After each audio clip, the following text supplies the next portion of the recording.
Welcome to the worst nightmare of all. Reality.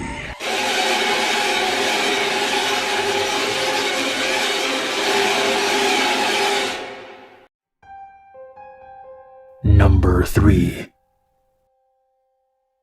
I was quite young when this happened, about 3 or so. My older brother was 5 and my mom was pregnant with my younger brother at the time. This was the mid-1980s, so all we did back then was play outside, because at the time, that was all we could do. We lived in Alabama in a small house with an open front yard. It was midday, and my mom was in the house doing laundry or something along those lines, and me and my older brother were outside playing in the front yard. My brother decided he was going to get his big wheel from the back of the house and told me to stay in the front and wait for him to come back. Me being 3, I didn't even care that he was gone. I suddenly see a black 4-door car pull up to the yard and stop. The back door of the car opened quickly, and a middle-aged woman with bright red hair hangs her head out and calls for me. "Hey, pretty girl, would you like some of this candy I brought just for you?" she says with a huge grin on her face as she holds out a handful of the colorful candies. The lady sounds funny, and I've never heard anyone talk the way she did, and it made me giggle. Again, me being 3, I didn't even think twice, and I start waddling over to this mysterious woman to get my prize. When I finally make it to her, I reach my chubby hand to grab the candy, and then suddenly I feel myself being lifted up and pulled violently towards the car. I look up, and the woman is not smiling anymore. Instead, she now has this dark stare on her face. I start to scream and cry, and I'm unsure when, but at some point my brother had come from behind the house to see what was going on and began to scream for my mom to help. I hear my mom, "Put my baby girl down," in the craziest tone I have ever heard. Then just as suddenly as it happened, I was being dropped to the ground on my back, and the black car with the woman is speeding down the street and vanished out of sight. My mom runs over crying and asking what I was thinking, and if the woman had hurt me, and a million other questions. But I just didn't understand why she didn't give me my candy and why she was squeezing me so hard. It wasn't until I was older and my mom told me that she called the police and filed a report and found out that the woman's description and the license plate of the car matched a group of people who were abducting young females for human trafficking that was based out of Germany. 6 children in our area had gone missing in the months prior, and to this day have never been found. Number 2. This happened many years ago when I was a young boy in school. I don't remember exactly how old I was, but I had this female friend who was being stalked by an older man. She didn't know who he was, or how old he was, or what his intentions were. She was creeped out by this man. He followed her every morning to school. When she told me about it, I became very curious, and I was also worried for her safety. So we made plans that the next day I was going to hide and watch her as she walked to school so that I could see this man for myself. The following day I did as we planned. I found a bush not too far from her house, and I hid there waiting. I could see her house from there. It was quite early, so I sat there for maybe 20 minutes before she finally came out of the door. She started walking down the road, then I saw him popping up behind her. I have no idea where exactly he came from. I couldn't see him very clearly yet. I should also mention that I brought a camera with me. This was, as mentioned earlier, many years ago. We didn't have advanced cameras as we do now.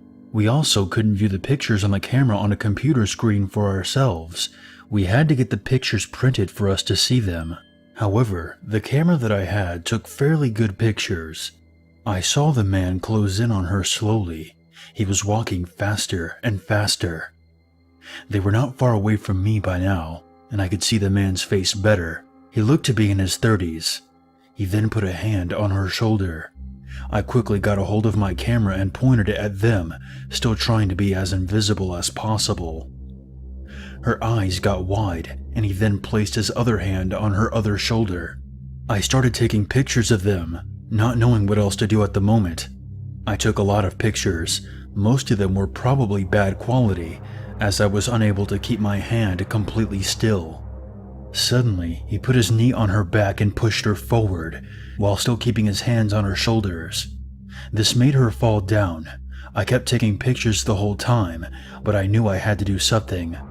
I quickly got up and started running towards them, screaming as if I was trying to scare an animal. I snapped more pictures, not caring how bad they may be. I was hoping to get at least one good picture that I could give to the police.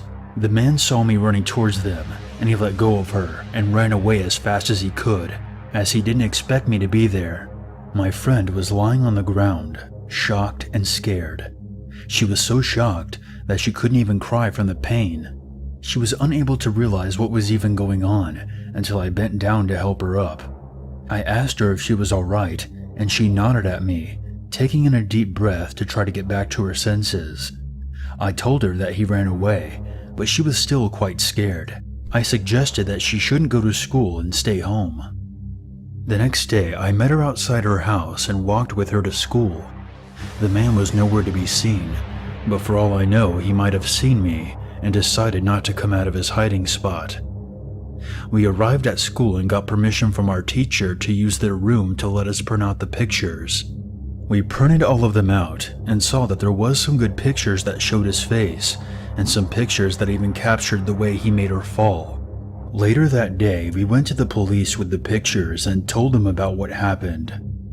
After that, we didn't hear anything from him or the police. He didn't show himself, and I really hope the police caught him. I get shivers down my spine when I think about what would have happened if I wasn't there that day. I'm so glad I decided to be there, and so is my friend.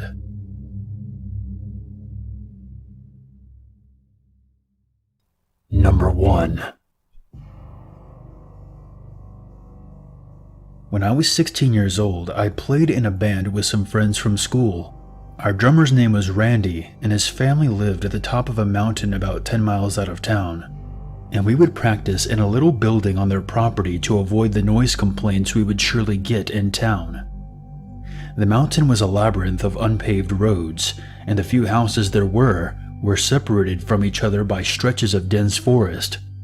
I had met some of Randy's neighbors before, and they seemed like normal people who just wanted to live closer to nature.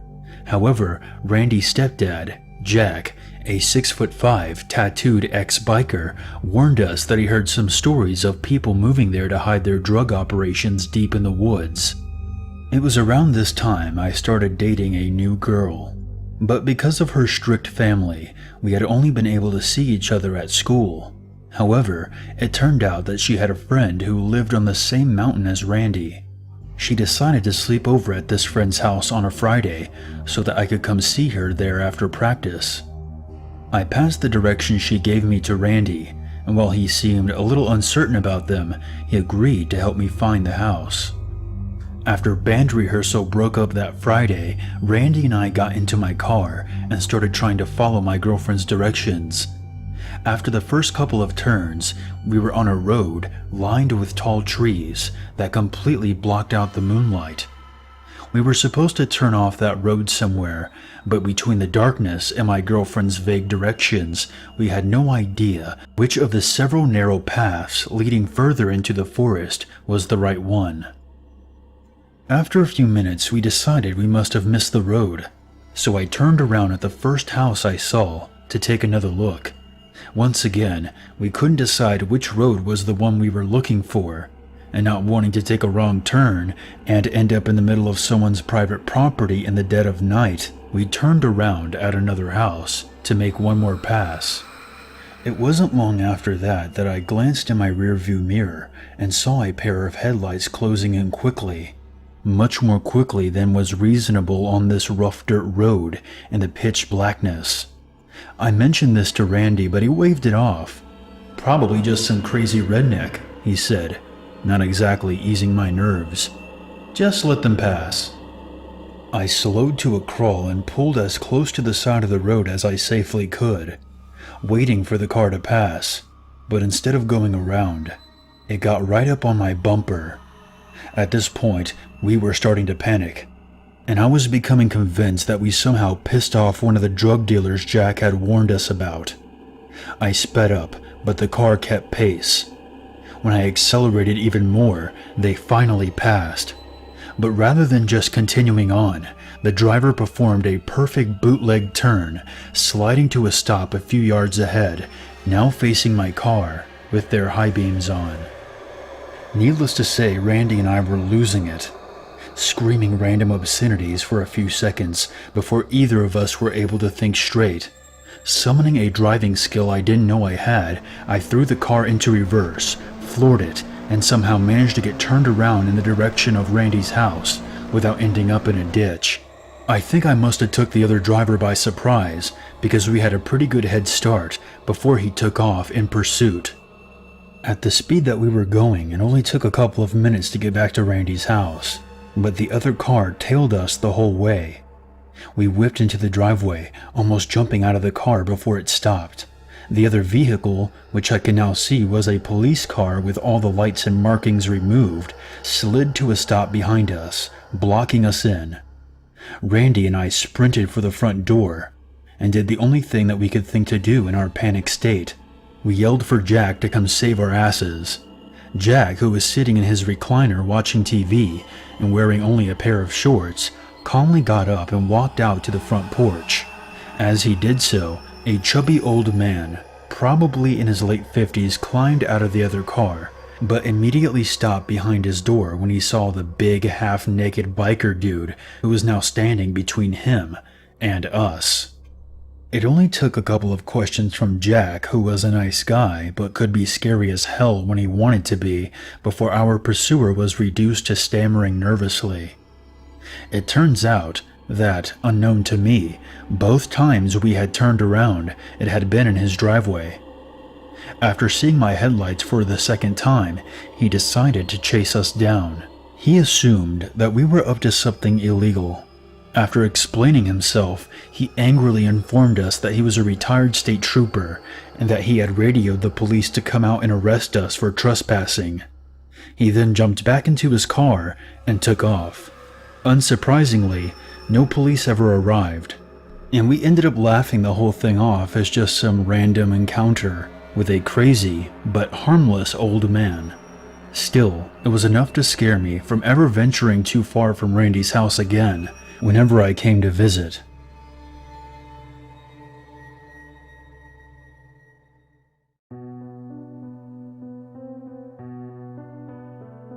Hey guys, Unit 522 here, and I want to thank you very much for watching my video. I would appreciate it very much if you would share, like, and comment, and if you're new to this channel, become one with the Unity by hitting the subscribe button.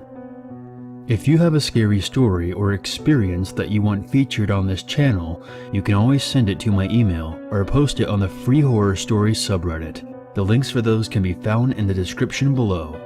If you would like to help out this channel even more, consider a PayPal donation. And for more updates, be sure to follow me on Twitter. There's nothing wrong with a little darkness in your life, as long as you never forget, there's always a reason to be afraid.